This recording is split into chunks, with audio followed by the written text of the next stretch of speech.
ಹಾಗಾಗಿ ಇರದು ಸರಿಯಾಗಿ ತಪ್ಪು ಮಾಡೋದು ಸಹಜ ಇದ್ಕೊಂಡ್ ಸರಿ ಹೋಗೋ ಮನುಜ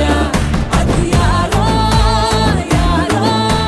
ವರನಲ್ಲೂ ಹೊಸಲ ಒಲವಿಕೆ ವಧುವಲ್ಲೂ ಹೊಸಲ ಒಲವಿಕೆ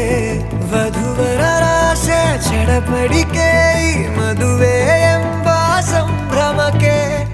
ಅಭಿಮಾನಿಯಾಗಿ ಹೋದ ನಿಂಗೆ ನಾನು ಬಿಗುಮಾನ ಬಿಂಬವಾದೆ ಕಣ್ಣಂಚಲಿ